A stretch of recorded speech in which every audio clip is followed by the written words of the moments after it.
Happy Monday, or at least when we are recording this, it's Monday for us. John, cheers What's with up? our coffee cups. Nice. Hothead, huh? Yes, Interesting. but the only kind of piehead I'll ever be. Oh, okay. Oh, that's good to know. Coffee pot. For those who You- cannot see Ah, this, for those who cannot see this, it's a coffee pot on my wow, this mug. episode started well. We're going to talk about pot today. No. I mean, actually, we should one of these days talk about marijuana. Yep. Um, It it's sounds a very, I've read a lot of studies, but I like anyways, how we you said you read a digress. lot of studies. Yes, I no, mean, I've read a lot. Ha, I have, I no, have. Oh my I gosh, believe you. I believe you. Totally. yes. I am not a proponent of marijuana. I'm not against it, but there's actual health reasons I'm not for it. But I digress. That would be a really interesting topic for sure. Yeah. Oh, I I'd love to bring that on, honestly. It was, it's like in what Western states, particularly. I'm actually saying something that I'm not really totally confident about, but I know in Seattle it's like Yeah. legalized marijuana, Yep. and I never really come to down like to an opinion too hard on like the medicinal purpose of it type of thing Hmm. and all that kind of stuff. I have no clue, but I'm definitely open to like hearing someone who's educated in it to kind of Yeah. like detail or make an argument for it. But Yeah. yeah, I've anyway. read a lot of stories on both the THC side and the CBD side. So there's definitely pros and cons that we should definitely dive into one of these days. That sounds great. Yeah, because it also is No, no, not today. it is not Not this today. day. Today is not the day. Actually, today is our final episode for our fat loss series. Basically, what we're going to go over today is we're going to hit like a couple tinier subjects. We're not going to go into heavy detail about in this series, including supplements, carb cycling, intermittent fasting, because those are pretty hot on the market right now. And then we're going to kind of just recap over everything that we've been learning the past few weeks, past few episodes. And we want to make sure that you guys, gather the most in this series, get some good information that you can use for your own personal journeys. And we just like to tie this all up in a nice, pretty little bow. Yes. These So topics, for those listening in, these topics are like the things that keep coming to us over and over and over again in when we're training people. Like people like, what about this? Fill in the blank. So we're basically trying to say, hey, we're anticipating that if you were listening to the series, you're probably like, hey, what about intermittent fasting? What about carb cycling? What about training in a caloric deficit? Yeah. So that's what we're going to do. We're going to try to do a little rapid fire, knock out a few of these topics. And as Amber said, we're going to tie this up with a nice bow, hopefully. Nice bow. Even though I'm not really good at tying up bows. Like at Christmas time, my wrapping of gifts, my tying up of bows just is not so great. So maybe you could tie the bow up. But I'll tie the bow up. All right. So let's do John, let's go ahead and start with kind of our recap, and then we'll hit those last three subjects lightly at the end. Starting off with exercise and fat loss. Yes. Okay, so this is so important because when it comes to like losing fat, what you see like advertised, like an ad, like here's this person who's like really working out really hard and they're on like a pretty extreme caloric deficit. And they're like, hey, if you're really tough, you're going to do this hard, high intensity interval training workout and you're going to be in a deficit, but you're going to be awesome because you're going to have a six pack and shredded and all this kind of stuff. And so people, they jump into it and they think it seems pretty intuitive. You think, hey, an extreme diet plus an extreme exercise routine will equal extreme results. Sounds right. But the problem with that is actually it doesn't tend to work. And here's why it doesn't work. So when you introduce an extreme caloric deficit or sometimes some version of an extreme diet, your metabolism is going to react to that, especially over time. You might lose weight Yep. initially fast, lose some water, but you're just going to feel completely drained. Yeah. And then on top of that, you're going to add an extreme type of workout that demands just a lot of energy, and it creates a ton of systemic and localized fatigue, axial fatigue. And so you just took away energy resources from your body, caloric restriction, but in an extreme way. And your energy expenditure has been greatly heightened. And what that normally does for most people is it just drains them so much. They're not feeding their body in a way that could lead to recovery, and they are beating themselves up. So they end up jumping off the trail, if you want to put it in that with that analogy. Yeah. They don't adhere to the particular plan, and they think, oh, well, maybe I just did it wrong. So they try another version of an extreme diet. Yeah. Extreme exercise equals extreme results. And it actually promotes the yo-yo effect where, yes, they lose weight fast, but they feel terrible. So they jump off, they gain the weight back, and sometimes more than they had before. And then they get back on the train to try again. This time I'm going to be really hardcore. And then they do it again. And it's a never ending cycle.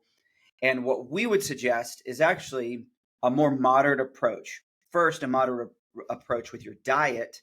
So don't be so extreme in the caloric restriction. Just enough, losing a pound. Some would argue up to 2 pounds. That's a little risky, I think. But a pound a week, again, when you initially start losing weight, you might lose more with water weight. But generally, the average should be about a pound a week is a pretty healthy strategy. And so a moderate calorie restriction that would facilitate that. And then your exercises, not saying that they're not hard and difficult, but you want to have a moderate approach to that too. And so we're going to talk about some of those things. And here's 2 principles that I would lay out. First, train less, rest more. Yeah. So this is obviously prioritizing your recovery. And this is the way I think of it. When you're putting in less energy, you have less reserves of energy, remaining. So if I'm spending that on exercise, then I want to make sure that I'm spending in a way that is going to, and this is usually our goal with most of our clients, is to maintain as much muscle mass as possible. So the exercise is really geared towards like, hey, what's going to help promote maintaining as much muscle mass? I'm not trying to, check every box, every modality. Like, hey, I want to be the fastest. I want to run the furthest. I want to lift the heaviest. Like when you're in a deficiency, the goal isn't necessarily, let me maximize my performance in all these areas. You can't. You physically cannot. Exactly. You'll either not hit the mark or you will hurt yourself, and then you're definitely not hitting the mark. So then you're definitely not hitting the mark. Yeah. I can attest to this type of training, like train less, rest more. When I originally became personal trainer, I was coming from like a 6 workout kind of week. I was eating about 12 to 1400 calories. So I was on like what we would consider extreme exercise, extreme diet. And I had been sitting in this like plateau of weight for about a year. The scale did not budge, despite the fact that I was working out like that. And I ended up getting a coach, and she put me on a caloric surplus, what we would consider reverse dieting. And it was crazy because I went down to 4 workouts a week. So I lessened. I slowly increased my calories all the way up to 2,400 calories, and I lost 14 pounds in a 4-month span. That's great. And that's just because I got the metabolism going again. Yeah, that's great. That's great. And to clarify for those who are listening in, we are against the whole metabolism crashing idea. Oh my goodness. It's more your metabolism is not broken. Your metabolism is not crashed. You are not eating metabolism killing foods. Oh yeah. Oh yeah, You're you just brought up a hot issue here because I just saw there's no from such thing. I just saw from V Shred him propounding that there are certain foods that just crash your metabolism. And I'm just telling you, it's just a bunch of crap when people start Bunch of talking that way. baloney. It's just Mm-hmm. really dumb stuff. Yeah. What was I trying to say? Dumb stuff Yeah. because um, sure, like if you go on a huge caloric deficit and you're eating foods that are not highly nutritional and all that kind of stuff, your metabolism does regulate, to a Yeah. certain, but it's not like, oh no, it's crashed. I need a jump start. All this Yeah. type of language can be kind of Unless confusing. you have something like a thyroid issue or Hashimoto's or something like that, Exactly. your metabolism is not a factor. So the analogy I like to use in this when it comes to like training less, resting more, is like Mm-hmm. picture training like it's like digging a hole. Yeah. And in order to like come back stronger and bigger, you need to be able to recover from that hole that you dug. So you take that dirt, but imagine now I don't have as much resources Mm-hmm. to recover from. So I fill that hole in halfway. That's as much energy I had to recover because I worked out really hard. I did this high intensity interval training. I did weight training. I did a lot of running, whatever. Dug a huge hole, didn't have as much to recover with, so I filled the hole halfway. Let's say I come Yeah. back the next workout and I dig the same, about the same size hole. Now it's even bigger, but I still have the same Mm-hmm. recovery as I did last time. Huh. If you follow the analogy out, the hole just keeps getting bigger and bigger and bigger, and I don't have enough recovery to actually fill this hole. No, I'm really far behind, and I've accumulated so much fatigue. I'm super tired. At a point, the only thing that I can do is now actually take a diet break and even kind of take a deload and allow all that fatigue to heal, allow all of that to reach recovery. It's kind of like what your coach was having you do, honestly. Yeah. Maybe not on every point, but basically like, hey, I just want you to reach a place where you're no longer in this space where you're just beating yourself up and you've been on a low calorie diet for such a long period of time. It's just not helpful. Now, in this case, we are saying that you should be, if you're trying to lose weight, you should be on a calorie deficit. Mm-hmm. But during this time, you want to train less, rest more, prioritize your recovery plan just as much as you are thinking through your training regimen. And Yes. it's going to be super huge. The second thing that I would like to say, not just train less, rest more. This one's a little bit more controversial, I think. Run less, lift more. Mm-hmm. Now, let me just give a clarification. If you are a runner and that's what you do for working out, then I'm not saying by any means stop running. Right. I'm just trying to say that if the goal is, and this is what we've been talking about, is to maintain as much muscle mass as possible and to Mm-hmm. lose fat, this is when you want to prioritize that Lifting. lifting. Yep. And again, we're not saying don't do any running. We're just saying, hey, you might want to dial back on the running, focus on lifting, because lifting is what's going to help maintain that muscle mass. And Yeah. your body responds to this caloric deficit, especially if it's in an extreme fashion. Muscle takes more energy to retain than adipose Yes. tissue does. So it can typically let go of the muscle and retain that fat. And then you kind of have like the skinny fat version of yourself. And you're like, Right. this is not what I want. Well, one of the ways that you can mitigate that response is actually lifting heavy weights. And your body's like, oh, hey, we need to give up something, but we don't want to give up that because we're under constant stress. So we need to maintain that muscle mass.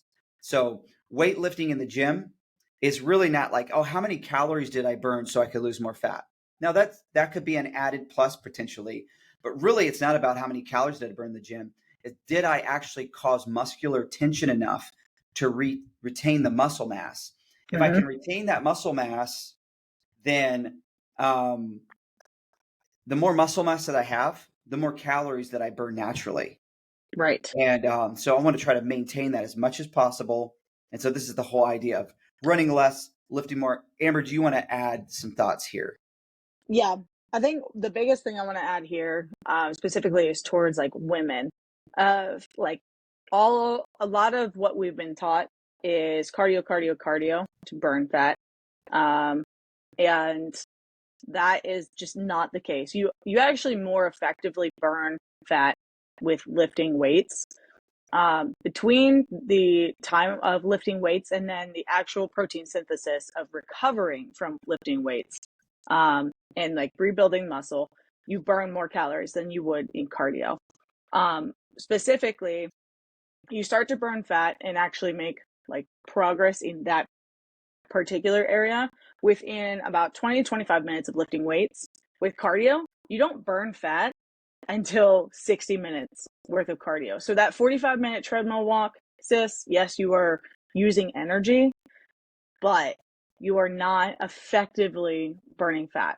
And there's a good way to like combine the two, especially if you enjoy cardio, or let's say you enjoy HIIT classes. Like I had a client who absolutely loved HIIT classes, and she's like, I don't want to give up HIIT. And I'm like, that's totally fine. I'm like, we're just going to make your regimen a little bit heavier on the lifting of weights. And then we're going to let you do HIIT classes as well, but you also have to eat accordingly. And so we finagled her calories and her macros to like fit that, because, you know, she had a wedding dress to fit into and whatnot. So we had some very strategic goals, but you are wasting more of your time if you're just focusing on cardio. And if you're afraid to lift weights, because you don't know anything about it, that is a really good sign to you that you should sit down and do some research and reading. Maybe you need a coach, maybe you don't, but start exploring and challenging yourself, because it's by far more effective, and it's going to get you the results that you're actually looking for. You're looking for that toned body, you're looking for that weight loss, you got to pick up the weights, get off the treadmill. Yes, such good advice. A couple of pieces of advice in the training itself. So, okay, you're like, I got you. I want to train less, lift more. Here's a couple of tips I think that might help those who are listening in. First, you want to train to failure strategically. And like the way this works out, when you train to failure, it causes so much systemic fatigue. Now, if you're doing isolation movements, you know, like a bicep curl, you may not feel it as much, but it definitely, if you're doing multi-joint movements, you're going to feel that. It's going to be really taxing. It's going to be way more taxing if you go to failure than if you go, 2 reps in reserve or something like that. Right. But I definitely recommend training hard, but you want to train hard strategically. So it may look like this. Instead of going 3 sets to failure on a certain exercise, the first 2 sets, you want them to be hard working sets, but maybe keep a rep in reserve, Right. And then on That's usually how I train. And then the last set, go to failure. It's like, okay, I dug a hole Death. and I challenged the muscle enough, but not too much. It's going to bring about growth and change, but I didn't go like, I didn't try 5 sets to failure. That's just way too much work. You've dug too big of a hole, and now it's going to be impossible to recover from. And if you dig too big of a hole, you got to think about this. You're actually messing up your next workout.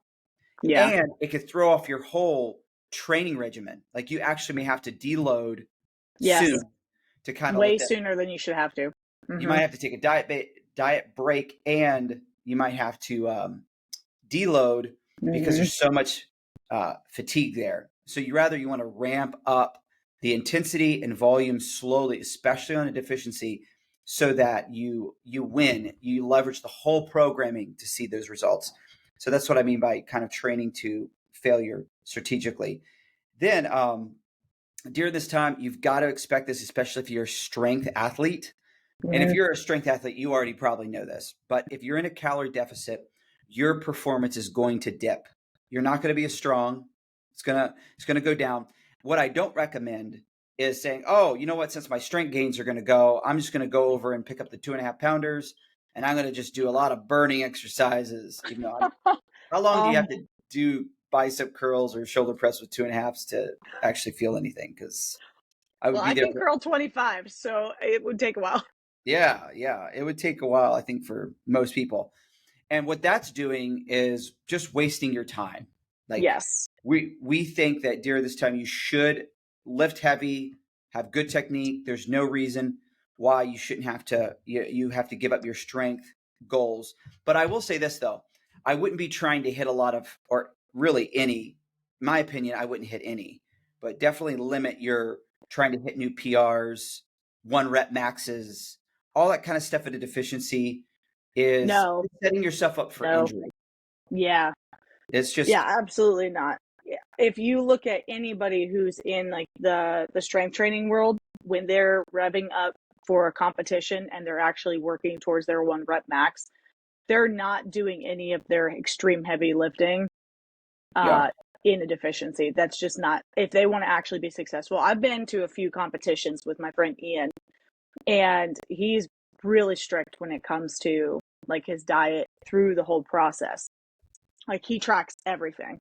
And once you get to a certain, weight class for competition lifting, um, you got to stay there and maintain. But then he starts amping up, especially his carbs after that slowly so he doesn't really gain weight. And then he's working on, 1 rep maxes and things like that.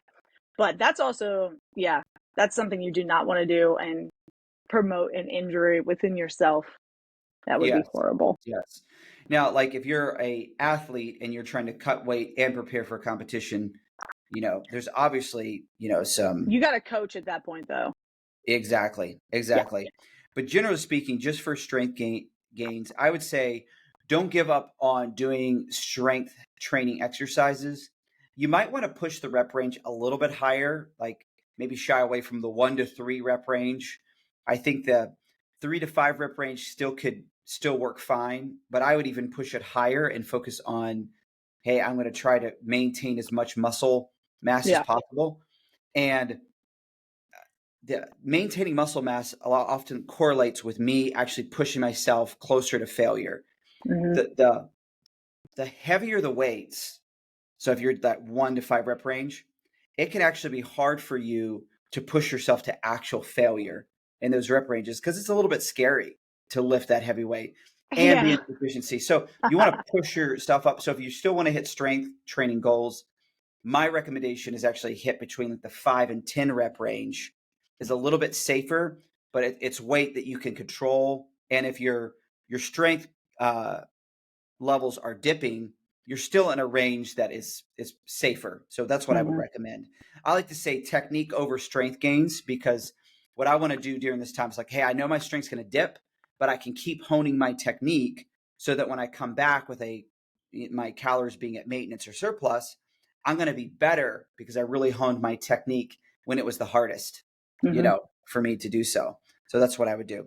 One other thing I want to say about exercise before we move on to our next point is that a lot of people pair high intensity interval training Mm-hmm. with a caloric deficit. I don't think that necessarily that is a completely bad strategy, Right. but and I was reading this. I forget which journal I read it from, but here's the quote. They said most people burn the same number of calories in 20 minutes of high intensity interval training than Mm-hmm. they can perform in constant cardio or strength training for 45 minutes. Yeah. So they say high intensity interval training also increases lung capacity and blood flow within the body. Now, Yeah. this is true, Yeah. but There's a lot of benefits to hit. Mm-hmm. oh, yeah, yeah. And I enjoy hit training. Do But the you? thing I do actually, like Me too. I would rather do hit training than like go jog on a treadmill for sure. No Okay. doubt. Wait. So when I come down, we got to do a hit Oh, workout together. you will I die. used to teach hit classes. Oh, did you really? No, I'm gonna die then. No, that's Yeah, great. I taught hit for a year and a half. Those were my favorite. So I do like saying, hey, let me get this done faster. Yeah, And I just feel a little bit more, I like the hardcore feel of it rather than like just jogging on a treadmill. yeah. And I I do have like overall conditioning of it as well. Yeah, I have a couple of thoughts on it. So yes, like hit training is really good. Um, you just need to be careful how much of a caloric deficit you're in because so notate that I taught for a year and a half. So I had the same basically the same base clientele that entire time. And there were some people that I saw actually make progress. They got stronger, they got leaner. And then I had some people who didn't budge at all. And usually that not budging comes from whatever their diet was like. Mm-hmm. So you got to make sure that you're eating properly to like actually make progress with HIIT. If you're not eating enough, you're not going to get stronger in HIIT. You're going to work slower.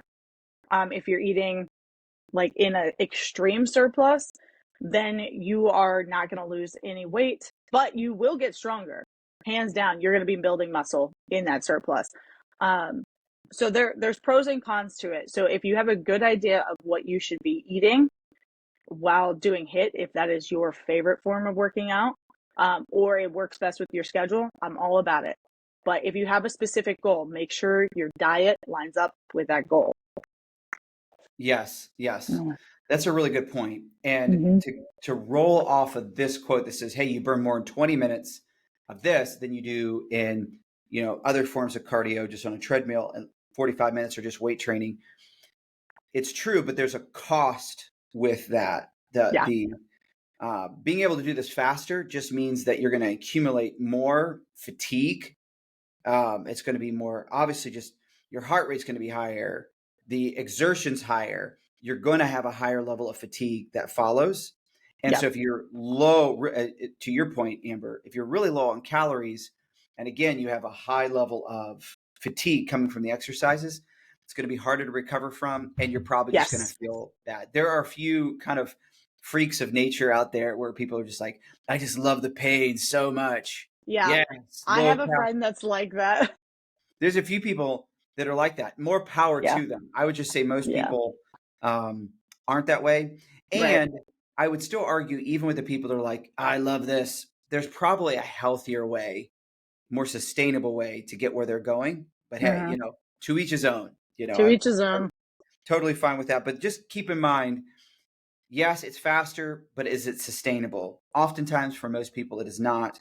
So that's why we would say, let's approach this with a little bit more care. So if you're exercising, train less, rest more, run less, lift more, and I think you're going to be in a good place to continue to see good results, maintaining the muscle and losing the fat. So we're going to move into our second thing that people often ask. I just had someone ask me this last week. John, what about supplementation? Supplements. What should I take? I'm going to go to GNC. I'm going to load up my cart, and I'm going to spend thousands of dollars to get the ideal body. What supplementation should I take? I get so I could choke somebody out with this one. Wow. Okay. That's a good segue. What do you think about supplementation, Amber? I want to choke someone out. No, it makes me so mad because these supplement companies, like, they promise all of these big promises with these supplements, these detoxes, these cleanses, these magic elixirs that are going to make your workouts so much better, or take this vitamin, or take this bio cleanse, or this metabolism booster. Y'all, I'm just going to say it right now. Most of it is absolute crap. Like, you are wasting your money so much so, and you would make so much more progress if you just cleaned up your eating. Yes. So when somebody gives like a percentage, sometimes it's kind of like made up or, ballpark idea. So take this with a grain of salt. But my opinion, like 97, 98% of all supplementation is just a waste of money. Yes, it is. It really is. Yeah.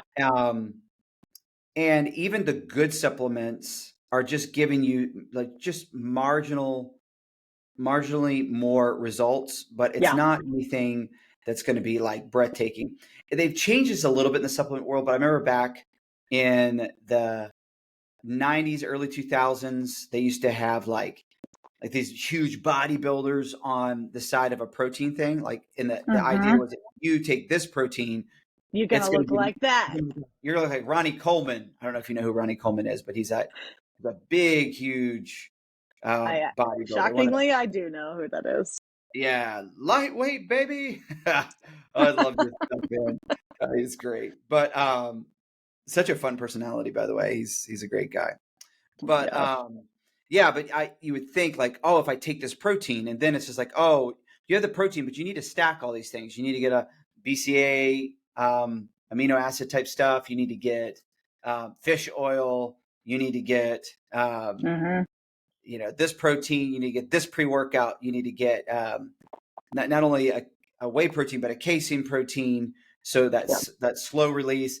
And then they just keep adding up. You don't need to get this type of creatine.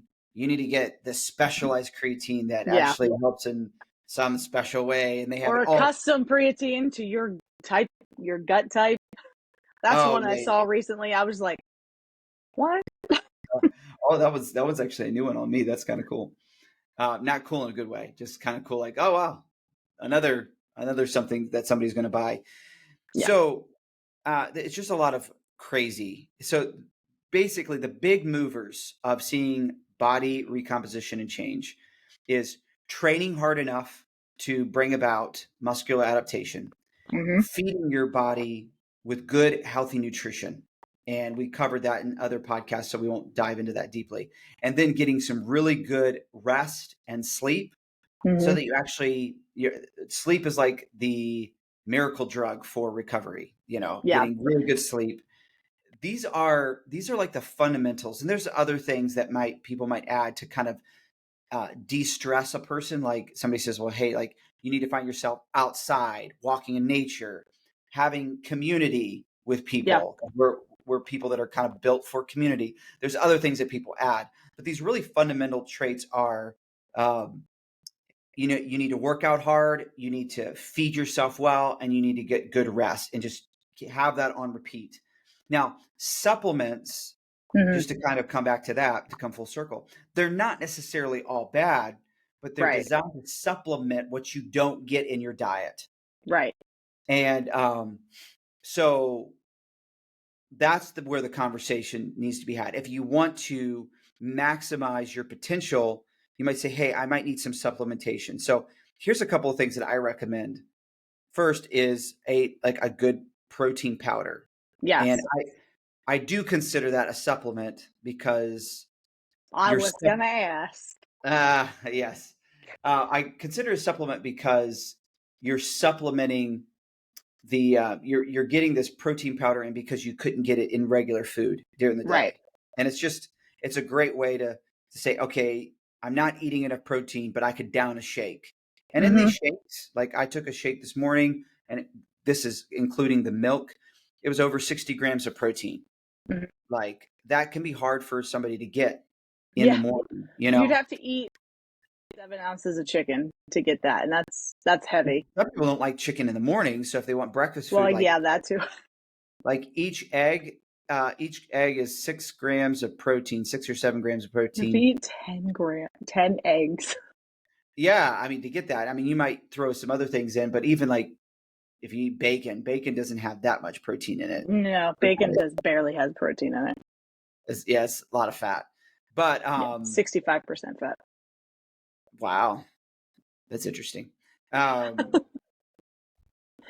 makes me sad. I love my bacon. I know. You can have your bacon, just eat it with protein. I eat it with protein.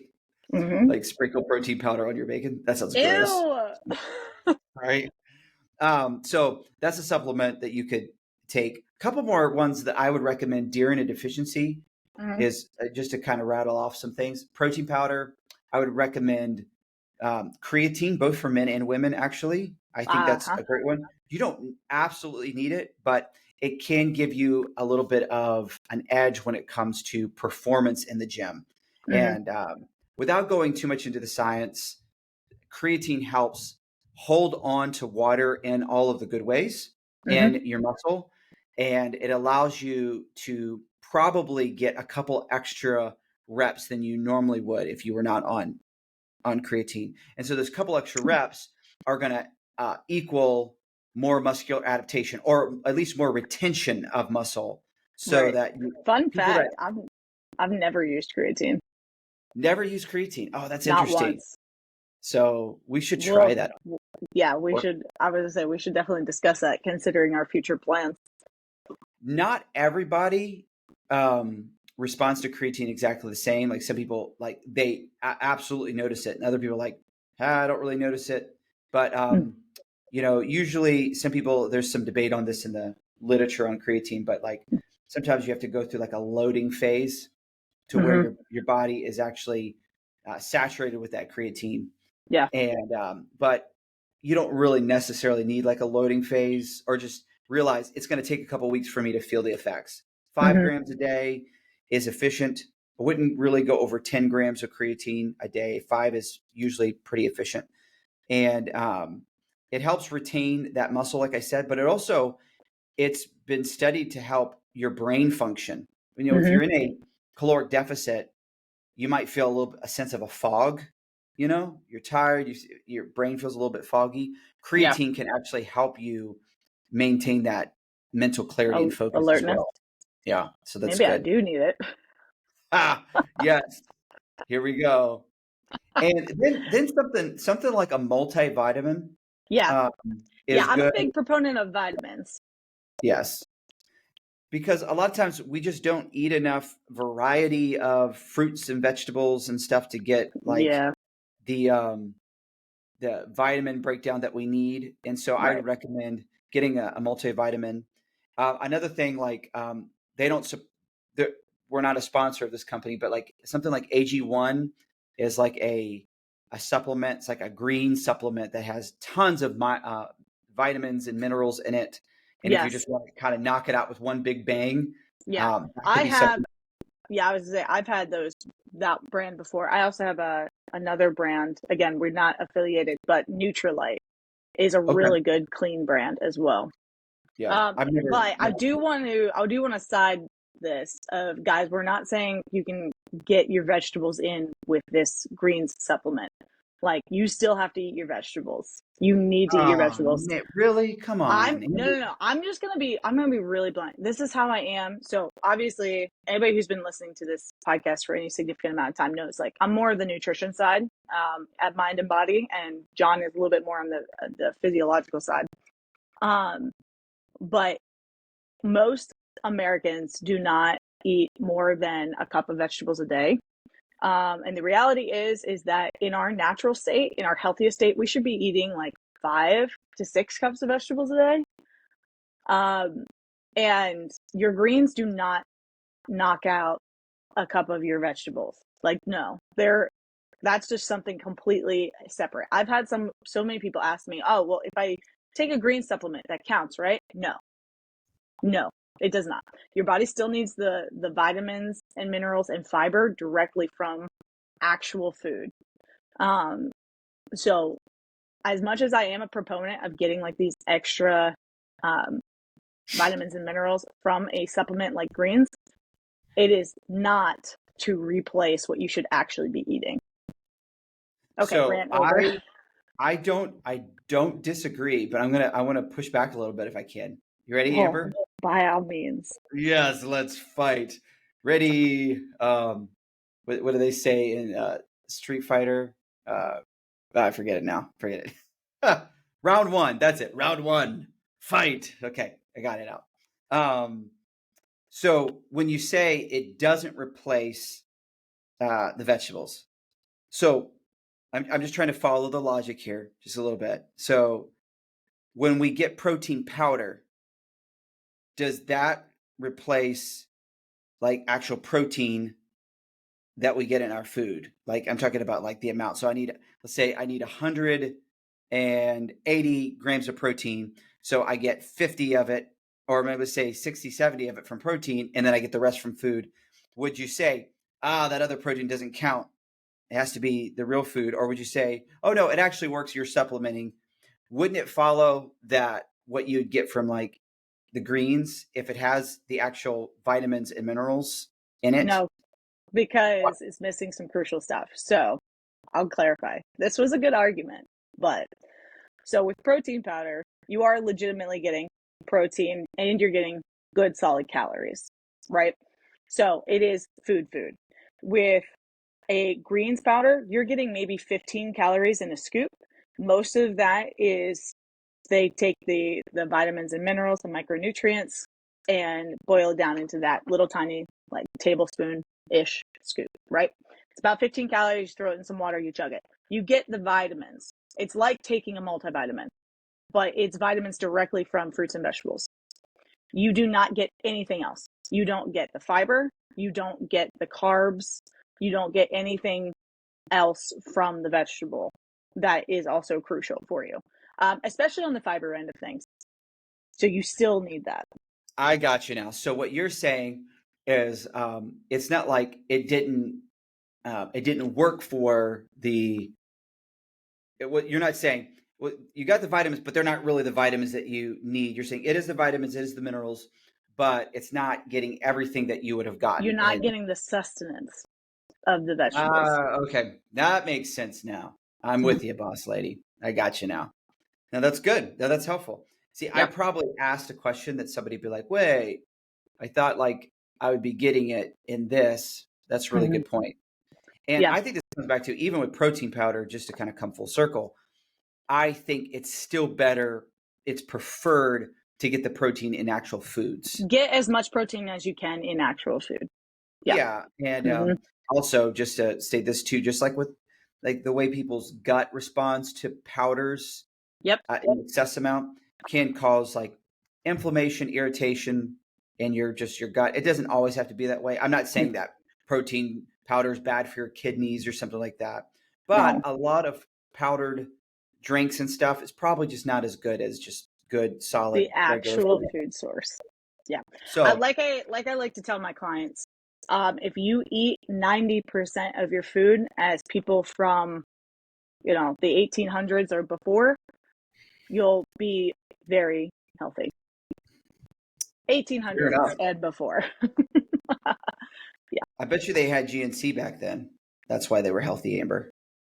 See, they talked about, scavenging for food, but they had a whole stash of pre-workout and protein, and I'm sure it's there. No, I'm just Oh kidding. my goodness. You're funny. Okay, so I we love hit it. on exercise. Yep. We hit on a little bit on supplementation. Yeah. Now let's just touch a little bit on intermittent fasting, and then we'll tie this up with a nice little bow. Yes. Um, so intermittent fasting, maybe a little bit on carb cycling. So a lot of people have treated intermittent fasting like it is the miracle thing. Like if I could It's the just, way. This is yeah, the way. if I do this, and I saw this like funny reel. I'm not even sure who it's from, but somebody just said, "Oh, I don't believe in caloric restriction. I just do intermittent fasting." And the guy's like, "Okay, so like not when you're fasting, how much food are you eating?" And they're like, "None." And they're like, "Okay, so is that a caloric restriction?" And he's like, "Yeah." It's like, "Okay, so how is this not about like caloric restriction?" Oh my gosh. it, I wish I could like communicate the real better. They did a better job of like communicating everything. But it is funny that people think that there's some type of magic that happens. No, Yeah. certainly there are health benefits for fasting and intermittent fasting. There's Oh, things. there's a lot of health benefits. Yes. The problem that we have with it as it relates to fat loss is that it's treated like some type of miracle that takes place when actually, and you can weigh into this, Amber, actually what's happening is the time window that you have to eat Mm-hmm. is actually just not giving you a sufficient amount of time to get all the calories that you need in. Mm-hmm. And so you end up losing weight. I'll tell you this though, if you do intermittent fasting and you somehow, if you ate like you went to Wendy's and then you swung by Dairy Queen to get some ice cream and you ate all this type of stuff and you were in a caloric surplus, all the benefits of intermittent fasting, just about all the benefits are Out just the not, window. yeah, they're not going to help you. Why? Because you're still in a calorie surplus and you're not going to lose the weight just because you fasted 16 to 20 hours, you know? Yeah. Agreed. So Um, I was reading an article from the Journal of Applied Physiology about intermittent fasting, mhm. because people ask me all the time what I think about it, and what I think about it is usually not what they expect. Um, they usually expect somebody to be like hard left or hard right, right? You're either totally for it, totally against it. And I'm actually a big proponent of it, but for actual scientific reasons, not just because it's like this magic weight loss thing. Actually, most people don't even do intermittent fasting properly, which is why it's a hit or miss on whether you hear people are for it or against it. If people did it properly, you would see really good results. Um, but if you think about intermittent fasting, it actually lines up with like our ancestry. Um, back when food was not available 24/7, when people actually had to be hunter gatherers, and you you only hunted and gathered when there was sunlight, right? You got up around sunrise, give or take. You had to go work before you ate. You ate throughout the day, and then you had to make sure that your last meal was before the sun was gone for the most part. So there was like basically this, it worked with our natural circadian rhythm of how our bodies respond to sunlight and darkness. You ate during the day when there's sunlight, you don't eat at night, which provides an approximate natural circadian rhythm and natural fasting of about a 12 to 13 hour fasting window. And during the winter, it would be longer. So it would be more like a 16-ish hour window. And so our bodies really do work with the sunlight. Our digestion, our brain alertness all works with the amount of sunlight that we receive. And so that's why if intermittent fasting is done properly, is lined up with circadian rhythm, like it actually really can be extremely beneficial. Our gut really will work at optimal levels. Our body will work at optimal levels. Our brain will get the best amount of energy. But the not great part is most people don't do it properly. I usually see people like the guy you were talking about, like, I don't believe in caloric restriction. So they eat whatever they want in that window, if they're doing 16/8, right? But they're not watching what they're eating. They're just eating whatever. The likelihood of them having good results is slim to none. And then I see the polar opposite of people who do this 16/8, which is, it's very restrictive and it's very extreme. But they don't eat enough because they can't in such a small window of time. And so therefore they also don't see a whole lot of like actual good results. So there really are some stipulations of more than just following this time restraint on when you're eating. Right, right. A couple of downsides that I see to it too is oftentimes people are like, hey, if you do this, you can actually eat more of what you want. And I think within reason, I think that's true. That's true. But you will still want to eat, you want your body to function optimally. You want highly nutritional foods. Mm-hmm. And I'm also concerned about people's protein, hitting their protein goals. Yeah, it'd be And very difficult. if you're trying to get all your protein in 2 meals, that could be really difficult to do. And so what Yeah. you end up doing is, like, if you're in a caloric deficit and you're also lower in protein, you're just going to lose a lot of muscle and fat. And that's really not what at least what most people's goals are.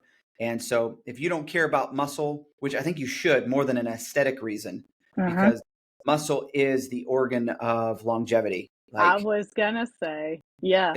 it's so important, and a lot of times we'll talk about it in more of an aesthetic way or more of like having strength type of way, but it's important for your longevity and health to have good lean muscle mass.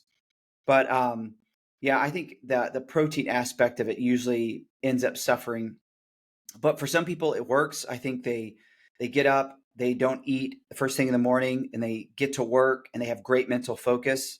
Mm-hmm. And if you're able to hit your nutritional goals, hit your protein goals, like, I think within reason, I would still like to see some people do it more intermittently. Who, it's hard to say, as opposed to like every single day they do intermittent fasting. I think just like you would have diet breaks, Yeah. I think it's nice to have a bit of a break from the style. But again, that's just my opinion. There's other people that would have diverse opinions about that. But I think Mm-hmm. doing it safe, being consistent, getting your nutrition, having high proteins, I think it could work. But don't think of it as like some type of miracle. The big thing that helps you lose weight is actually the caloric deficit that it provides by the time restriction. Yeah. So hopefully that helps. So Yes. to wrap things up, I want to give you guys some real practical steps for fat loss. This is kind of like a summation of everything that we covered. You're like, okay, give me the short. How do I go about this? The long and short. I want to give you 10 quick steps to think about this. First, if you're trying to get into a place where you're losing fat and maintaining muscle, you want to start by standardizing your intake. This is just tracking. If you don't track it, you can't really critique or change things. You don't know what you're doing, so it's hard to make any, adaptations from it. So standardize your intake. This could be like writing things down, downloading an app to help you track. Yeah. And I would even recommend it first. Don't even try to significantly change your diet. Just see what you're getting. Yeah. The app will tell you like what the breakdown of macronutrients are. You'll see your proteins, your fats, your carbs. You'll say, hey, can I make a change here that will actually benefit me? The second thing that I would do is actually adjusting those macros so you're choosing high quality foods. Yes, So this one's so important. So now you're still not on a caloric deficit. You're just saying, hey, I'm going to prioritize nutritional foods over, foods that just lack nutrition. They're just really highly processed. Right. So I'm going to replace that. Now, just doing that step alone, standardizing your intake, high nutritionist foods, You'll probably lose weight. You're going to probably see some body recomposition just from that. Then I would take it to the next step. And this is, maybe a month or so down the road, introduce a caloric deficit. So now instead of changing all of these things at once, like highly nutritional foods, I'm no longer doing fast food. I'm no longer eating snack foods. I'm no longer doing this. I'm going to eat really good foods and I'm going to do it at a deficit. That's going to be hard to maintain. But if you make the switch to, hey, I'm going to start to create new habits around food, eating highly nutritional foods. I'm still going to enjoy some foods I like. Hey, you're still doing better than you were, probably going to lose some weight. But now you're going to do a deficiency aspect to it. And we've talked about that in the past. You can go back and listen to other podcasts on that, on about how to create a caloric deficit. Then I would say be consistent with your workouts. Don't be random. Don't do random workouts. Don't do the workouts randomly. Okay? Yeah. Be consistent with your workouts. Have a recovery plan. That means a plan in place for getting good rest. A couple of things with this is like, okay, it could be like your caffeine intake in the day. Like have caffeine earlier in the day to midday, but make sure that you're stopping a good, 8 to 10 hours before sleep. Might be really helpful. So just so you know, I don't always practice this. He had coffee last night, y'all, while we were on a meeting. I was so tired. And it was 9 at night and he had coffee. And I was just like, this looks like a bad idea, but okay. Like drinking coffee. He's like, let's plan this podcast about health. Drinking coffee. Yeah. So none of us are perfect. Hey, hopefully that encouraged you. But you want to try to have a recovery plan in place, like how much you're sleeping. Some people say set a timer for the time you go to bed, not when you wake up, or at least not maybe do both if you have a hard time getting up. But just make sure you're going to bed at a reasonable time. That was a good one for Amber, because Amber's like stay up till like 4 So I'm not naturally a night owl. Just this chapter of my life is forcing me to be a night owl. Naturally, I love to be in bed by 9:30. Like when I was a teenager, my parents never had to ask me to go to bed. Like they knew I was out at 9:30. But I also wake up, when I sleep at 9:30, I wake up naturally at 5. And like that's my natural, like I am naturally a morning early bird. But this phase of my life right now, this chapter does not allow for this. Yeah. Having kids has definitely regulated it for me. Like it's like the time 9:30 comes around, I am actually pretty tired. I'm like, okay, I'm ready to go to sleep. But this season for both of us has been pretty busy. So I get that. So after having that recovery plan, and no one's perfect, but just manage towards something that's healthy there. Plan to be in a deficit for only 12 to 16 weeks. Yeah. This is what most people would say is optimal, because after a while, your metabolism will regulate to the point where you hit a plateau, and you're going to need to come up out of that caloric deficit and just slowly come back up to maintenance. And then also plan a deload of exercise so you allow the fatigue to subside. And you might do that for really a couple of weeks. When it Mm-hmm. comes to deloading with weights, you don't need to do that for a couple of weeks. You can do that for a No, week. like a week. But then, exactly. But then with the Mm-hmm. diet break, you might want to sustain that, all that weight that you lost during the deficiency. You want to try to sustain that for a week. Some say it's half as long as you went on your training. You might want Yes, I would say that one. You want to take, if you hit like a certain weight that you like, you need to maintain that weight for about 8 weeks. So basically, it's a neurological thing that your brain has to adjust to your new weight. That it's not in starvation mode. This is like your new normal. And it takes about 8 weeks. yes. Mm-hmm. I probably should do that. I'm always impatient. I am I'm like, so shocked. screw that 8 weeks. I'm ready. I'm ready for the trials. Are you familiar with Star Wars? Sorry. Yes, we discussed this last night. Well, I just want to make sure you're caught up. You know, it's morning. You stayed up late, so I want to make sure. Oh my gosh. So this point, have a plan for like a diet break and deload phase. This is Mm-hmm. it's 12 to 16 weeks in. A lot of people skip this, and this is why they always stay kind of mediocre in their results. Mm-hmm. You need to push yourself to the limit and maybe even past your limit. And then you realize, okay, I plateaued. I feel really tired. I can't do another workout, or I think I'll break. If you get to that feeling, you're like, okay, I need to deload. I need a diet break. That's Mm-hmm. totally fine. And it's healthy. Then if you still want to lose more weight after that diet break, you repeat the process that we just covered Yep. and do that until you get to that weight. Then you want to do reverse dieting. We've talked about that before, Yep. where you slowly up your calories back up to maintenance. You don't want to jump back to maintenance, or because your metabolism's slower, you're going to gain some weight. Yeah. So you want to slowly ramp up your metabolism, reach a new equilibrium, and then you want to maintain that new healthy body weight for Yep. for a period of time, and your body will adjust to that new normal, and then it won't be as difficult to maintain that. But Right. people that don't do the reverse dieting and they even kind of go back to some of their old lifestyles, well, no wonder they're going to gain the weight back. You have to be really strategic at this end phase, or it'll really drastically affect your results. Yeah. You can maintain a lean muscular body. I'm not talking about You can. something that's super unhealthy. I'm not talking about like 4 to 6% body fat year round or something like that. That's really crazy lean. Okay.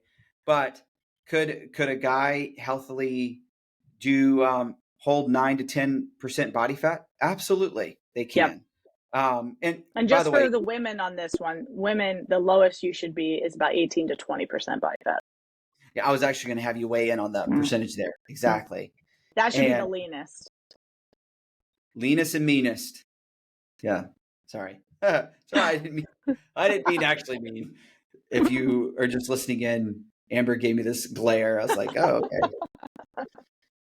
So hopefully this was helpful to you listening in on this weight loss series. Let me Yes. just give you a little bit of what we're diving into. We're still kind of messing around, I guess, with the title, exactly what we want to call it. But this next series, if you've been following us, we've been oscillating between physical health and mental health. So we started off with strength training and on this podcast. Then we went to a series on anxiety. Then we did fat loss. Now we're going to be moving into a series about mental toughness. Yes. We want Oh to try my to goodness. I cannot wait. we're going to be covering things, subjects related to like learning to build emotional intelligence. Mm-hmm. We're going to be talking about learning to find clarity around things that matter, so that you can have this conviction like, hey, I'm going the right direction. I'm doing the right things. When you have that clarity and you have that conviction, it actually creates the context for this mental toughness. If you don't have the clarity, you don't have the conviction, you'll tend to waffle. And if it's hard, you'll quit. You don't have. So we're going to dive really deep into the psychology of what actually helps you continue on, even though it's hard. And I cannot wait. We're going to help you all build some grit. Yes, grit is a great word for it. Maybe that should be our title for our Building series. Grit. I don't know, something with grit in it. That just sounds I like cool. it. All right. All Thank right, you guys y'all. for listening in. We will catch you next time. Have a We'll see good ya. one.